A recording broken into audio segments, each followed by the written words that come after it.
Hello, everyone. Greetings. It's officially time to kick this thing off. Welcome to the Employee Engagement Webcast. My name is Jason Lortzen. I will be your host today and for the duration of the Employee Engagement Webcasts.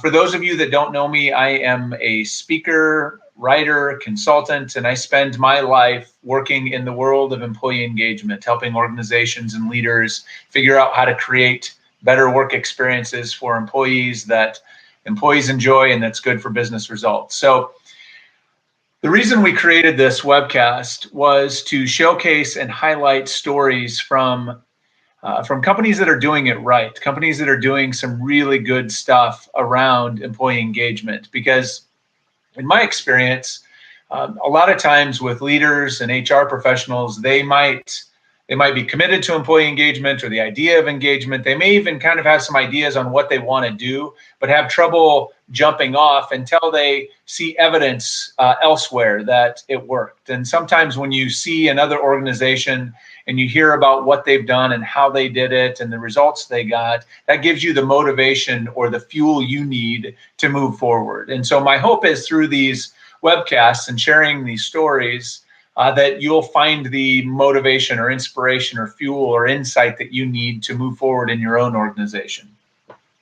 So before we get into today's conversation and I introduce today's guest, I want to first recognize that we are sponsored today by Shindig. Shindig is the beautiful technology platform that we're using to bring us all together today for the webcast. I've had a lot of fun learning about and using Shindig. It's really, in essence, a way or a tool to create online the experience of being together in person, or at least the closest that we can. And so as we navigate, we're only going to show you a few parts of what the tool can do today. But if you're interested, there's a link up on the right-hand side for you to go check out more about Shindig. So do that if you're interested. I mean, don't do it right now. Stick around for the webcast because you don't want to miss it. But afterwards, you can go check out Shindig and what it's all about. Also, speaking of Shindig, a couple of housekeeping notes. Today, the format for today is that for the first 20 minutes or so, I'm going to have a conversation with Christy, our guest. Then we're going to leave about 10 minutes at the end for question and answer. And so that's where I'm looking for you to ask the tough questions, ask the questions that you are interested in, ask the questions that you're wrestling with to get some insight from Christy. She is happy to field all of that, and I'm happy to help if I can.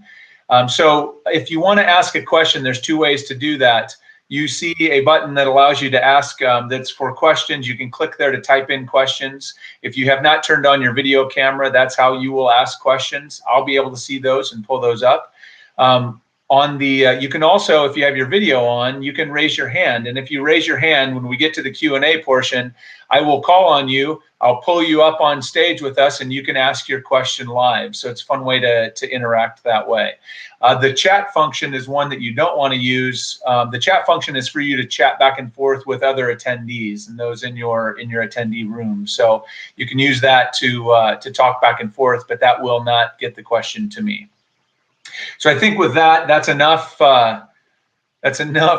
background, and let's get on with it. Let's get to why we're here. I'm really excited to have our guest today, and not only because their organization is doing some really exceptional things, but because they're doing some exceptional things in an industry that's not always known for having exceptional workplaces, and that's the staffing industry. Now, I can say that, I can be critical because I started my career in that business, and I can say that it wasn't an optimal work experience as an employee, maybe even fueled me to do some of the work I do today. And so I'm really excited to showcase this particular case study and to introduce my guest. Christy Johnson is the Chief People Officer at Medical Solutions. She'll share with you a little bit more about their business in a moment.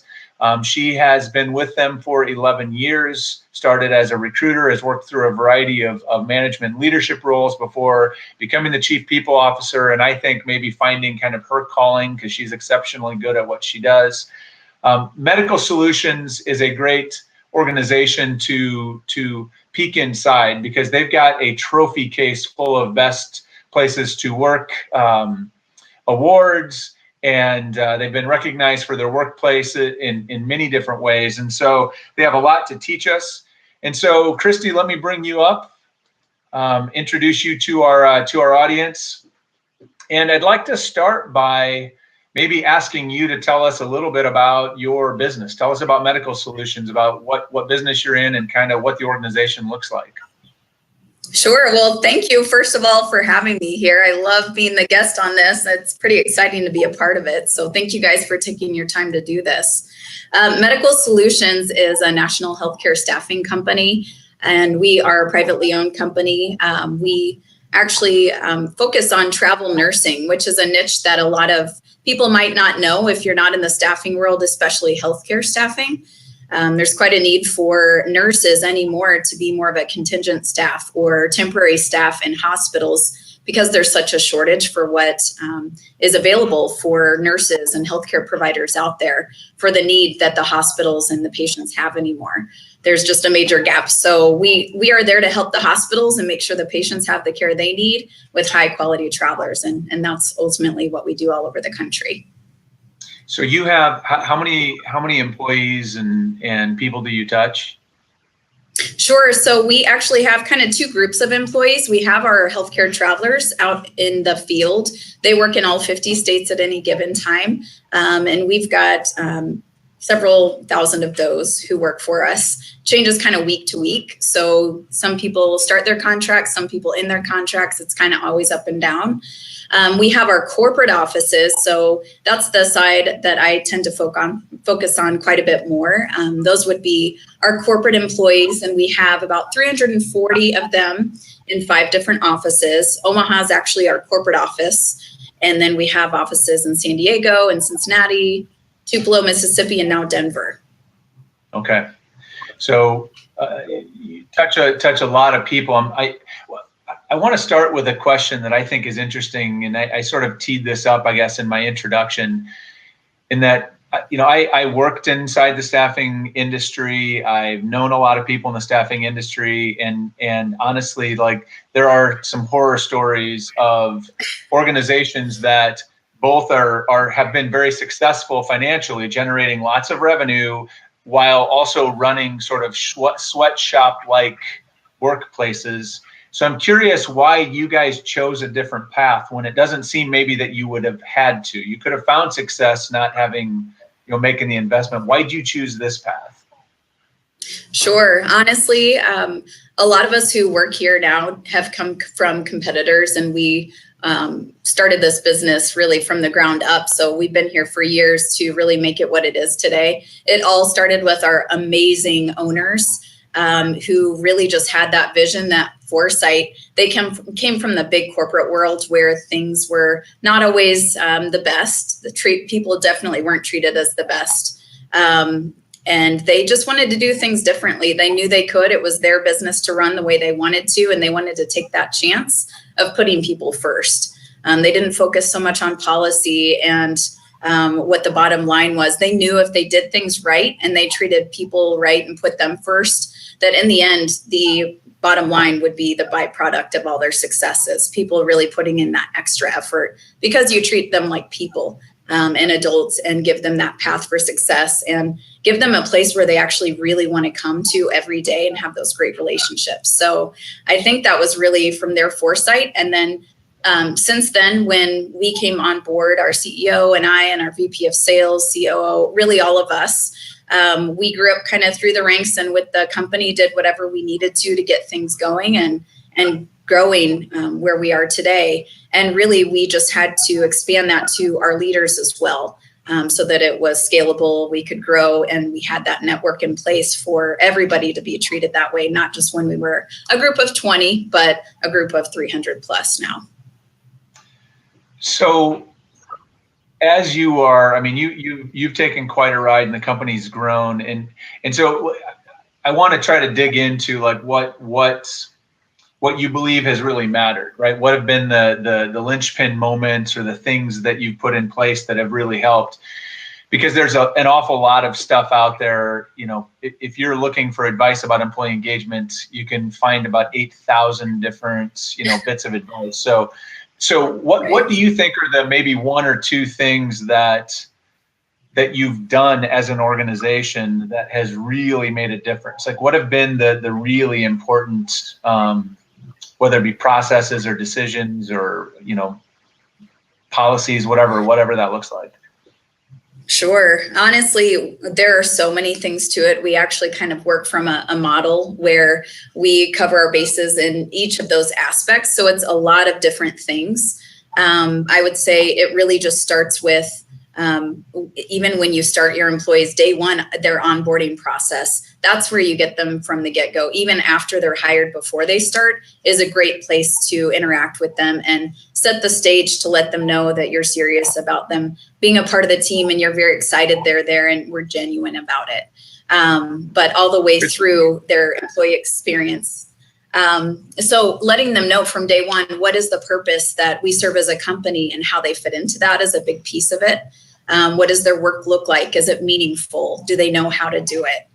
Having those relationships in place is a really big piece of that for our company. We really create situations for employees to interact and have fun together. And whether it seems like a silly thing to do, like an egg contest or, go out and race each other in the parking lot, or it's really cheesy, fun stuff, but that's kind of our crew. So they like that.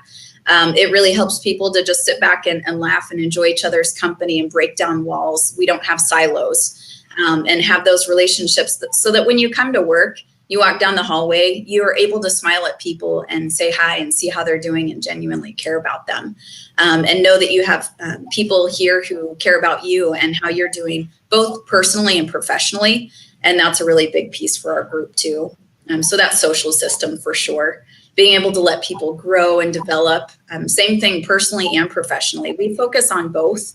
I'm not your traditional HR person by any means. And so we aren't so driven on fear where we're afraid that if we talk to people about things going on in their life that we're going to get penalized or sued or that kind of thing. We only open up what somebody's comfortable with and approach it that way. And if we do, then, they take it very well and they'll share those types of things with us. But it really creates a deeper, meaningful relationship and also sets us on the path for more of that personal and professional growth. We're big into the community. It's a big thing for people here, especially when we're in that talent attraction phase to find out what's important to them. And it seems like a lot of millennials anymore, that's very big for them. But now that all of our teams go out and spend time in the community a couple afternoons a year, we allow them to do that on work time. In fact, we encourage it. And that way they get to work together as a team, but make a difference in the community too. And that's very meaningful for people. We're huge into recognition and appreciation. One of the things that I know most people feel when they leave other jobs is that they never felt like anybody appreciated or recognized them for their contributions. And we hire rock stars here. It is actually pretty hard to get into our company. It's difficult to get through that process and become a part of the team. But when you are, we want to make sure you feel that you're a rock star because that's who we hire. And then we also focus on well-being. So I know it's a lot of different things that I'm kind of going into here, just touching high level on them. But we do focus on all of those aspects and have programming and support for all of them because I think it's kind of that network or that model of making sure that they're running on all cylinders to make it work. Sure. So let's and hopefully, I mean, you did a great job overviewing a whole bunch of things. Hopefully people that are listening, if they want to dive in deeper on a particular topic, they'll ask that. I have a few that I'd love to unpack with you. One is there is a lot of attention. You mentioned onboarding and sort of even pre-hire interactions.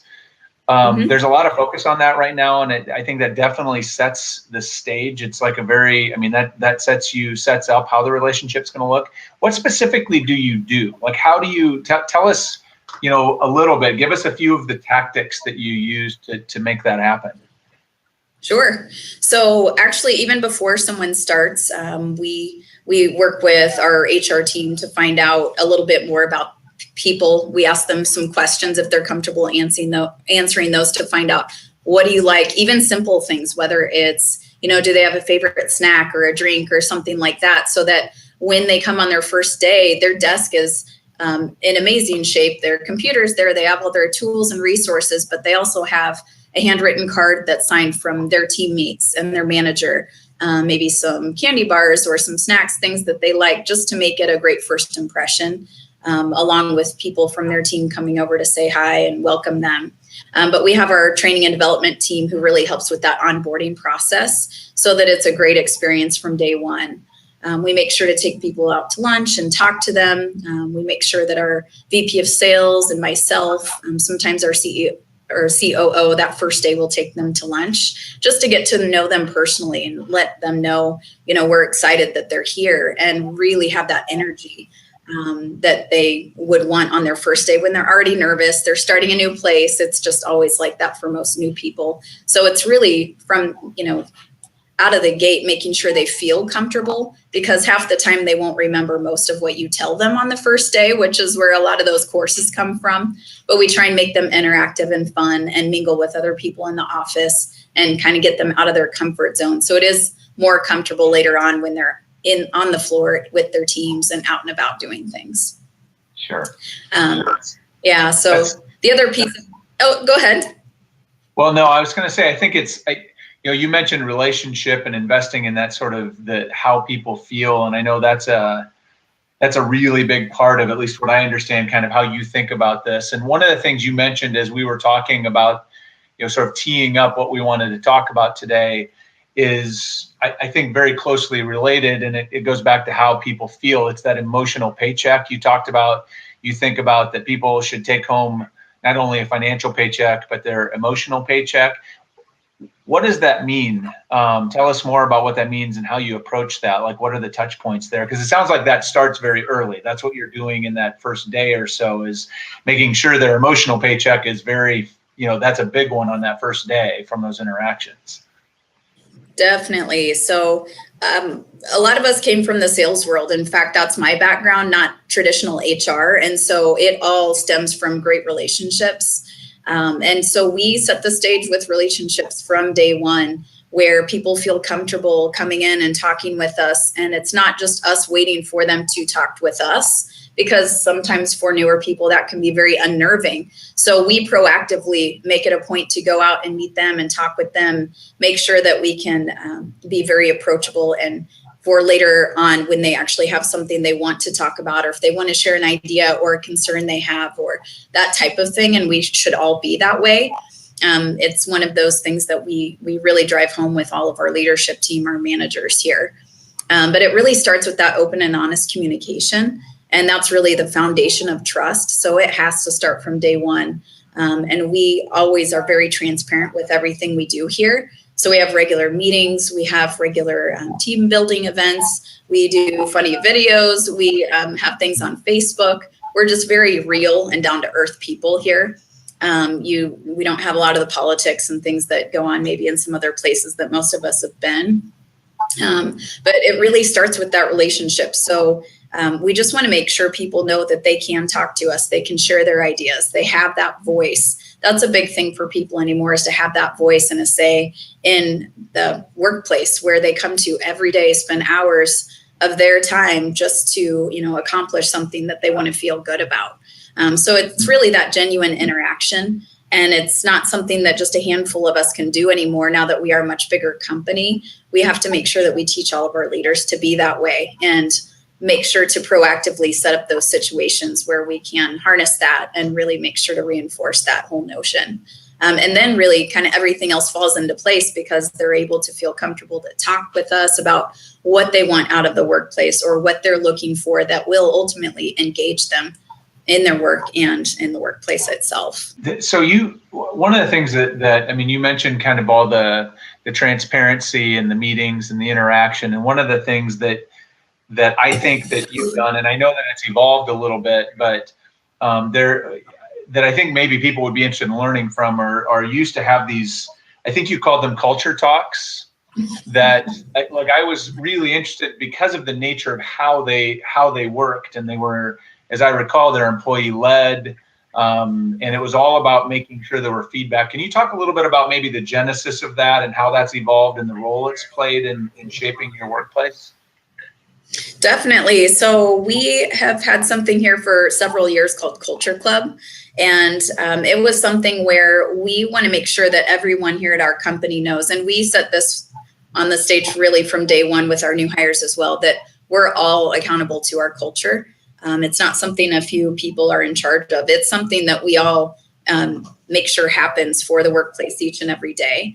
And so we actually have our peers elect different culture club leaders in each office to run what we call kind of culture club conversations or talks. And basically what we do is we pick out a main topic that is a hot topic, not just what's the next cool event that we're going to do. That's the fun kind of softer stuff that still matters because it's team building and relationship building. But what are those deep core things that happen in our culture that we just need to get out on the table and talk about together so that we can share different perspectives and see what's going on with everyone. You know, for example, one of those might be, okay, we have 5 different offices. How can we break down the walls from location to location so we're not separated just by geography? How can we get to know people in the other offices and have great relationships with them?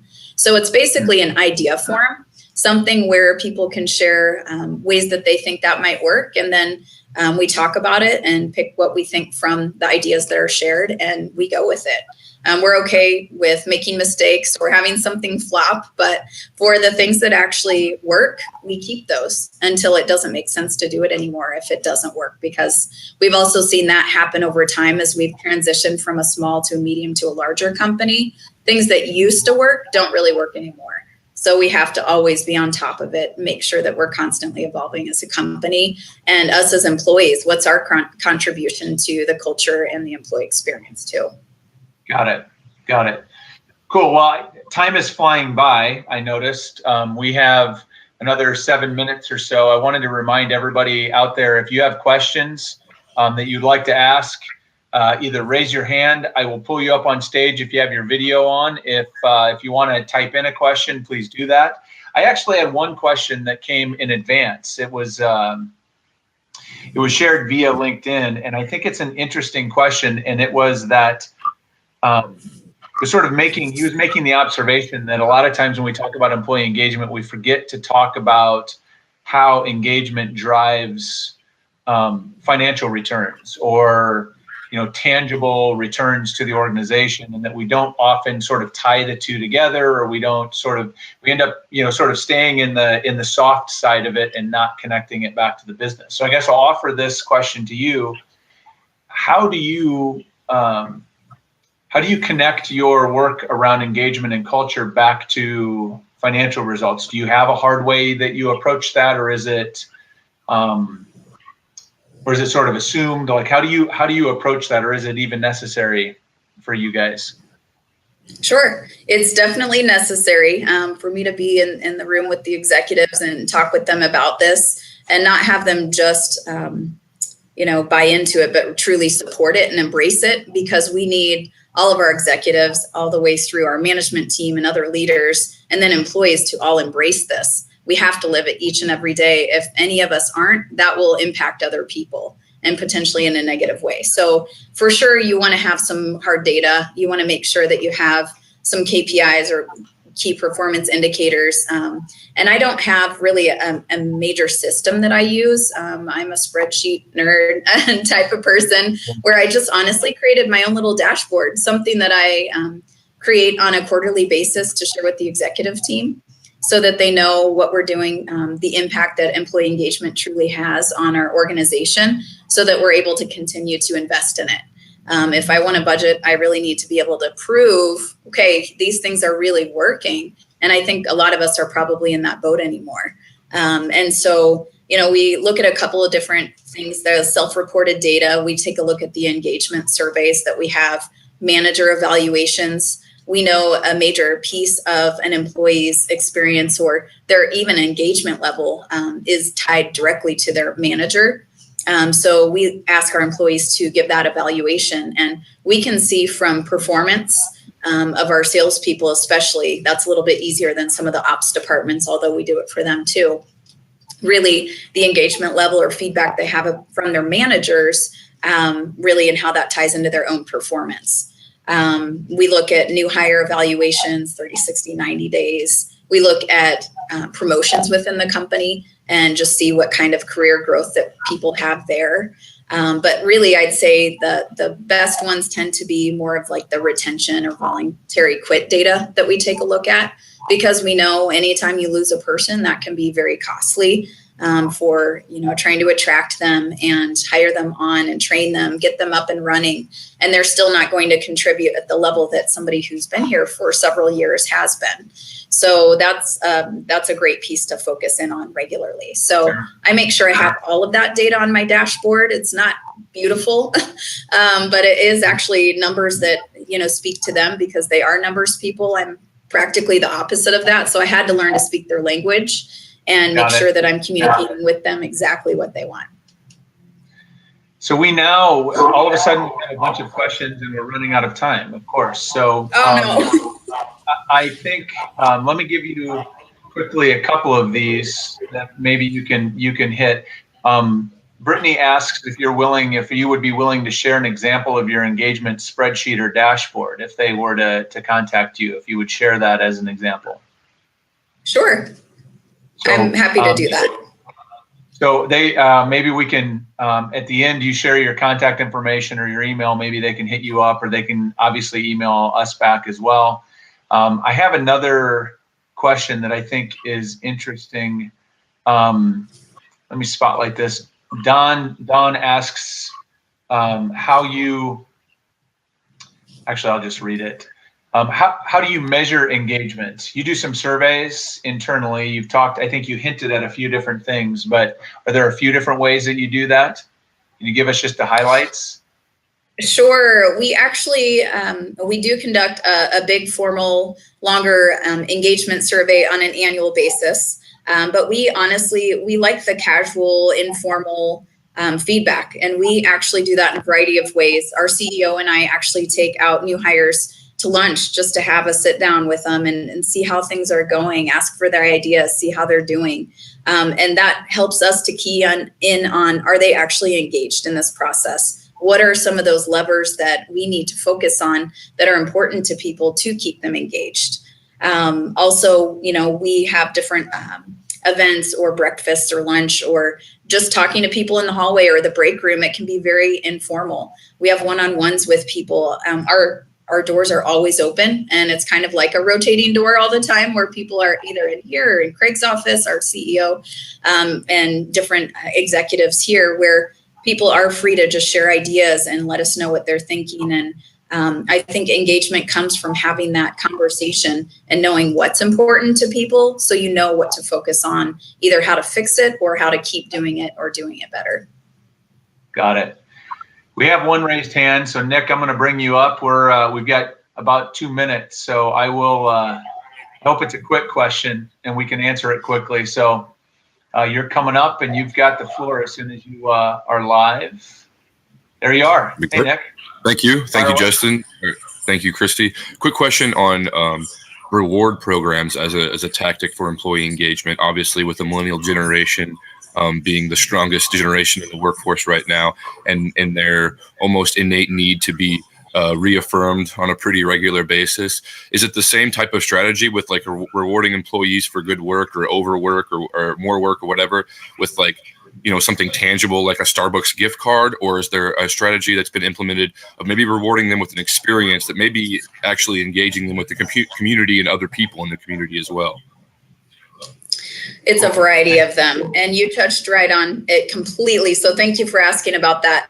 We have so many different types of recognition and appreciation programs so that we're able to reach a variety of people and what they're looking for. It really starts with knowing that employee and what they want, because each person is a little bit different. Maybe our developer in IT doesn't want the praise in front of the whole company when we have a company meeting, and that might embarrass them and really have the opposite effect of maybe a salesperson who is very type A and they want that recognition in front of everyone. So it starts with that piece of it, but we actually do offer a variety of different types of recognition and appreciation. Sometimes it's as simple as somebody just wanting to hear thank you, genuinely thank you, from either their manager or people on their team or people they worked with on a project. Sometimes it's being able to have our managers tell us and on the executive side, hey, this person really rocked it out on this piece. Do you mind saying something to them? So we have that network between the leadership team as well, where other people are able to recognize those who did a great job. We do the experience piece where our top performers on the sales and operations side win a trip if they reach certain levels. So we do that part. But we also, another huge piece we've learned over time is that we have a peer recognition program. The bigger we get, we need, once again, our people to step up and take control of what that engagement piece looks like and what our culture looks like. They have to run with this as well. It can't just be a handful of people. As we've grown, we've had to make sure things are scalable. And so it makes a difference to hand the reins over to people on the floor for them just to be able to recognize one another and make that timely and make sure that everybody knows what's going on with cool stuff that's happening here. So that way you're not waiting a month to know, hey, so-and-so did a great job on this project. Well, maybe it kind of fizzled out at that point. It's not so relevant. But if people can do it right away and anytime from anyone, that's kind of what we do to really grow this thing too. Terrific. Well, Christy, we are actually a minute over now, and so I can't believe how fast 30 minutes went. Thank you so much for joining. If people have questions, we had a few questions that didn't get addressed, or if Brittany wants to reach out to engage about or request a sample of your dashboard, how would they get in touch with you? You are welcome to shoot me an email. That's probably the quickest, easiest way. My email is Christy, CHRISTY, Johnston, JOHNSTON, @medicalsolutions.com. And thank you so much for having me. I appreciate your time. This was a great opportunity. Thanks for joining. To the audience, thank you for joining. The upcoming, our next actually employee engagement webcast will be in early December because we have something really cool going on in November. Mark your calendar for November 8th from 11 to 1 p.m. Central Time, 11 a.m. to 1 p.m. Central Time for the Work Shouldn't Suck mini conference. Right, that looks like something you can't help but not miss. And so mark your calendar. There will be information in the follow-up on this webcast for where to go to sign up. I'll be joined by Chuck Blakeman and Pamela Potts. We're going to really challenge your thinking about culture and engagement and organization and strengths so that you can build a better organization. And I think with that, I thank you all for joining. I wish you great luck in building great workplaces. And Christy, thank you so much. Appreciate you sharing your story. You are very welcome. Yeah, thank you too.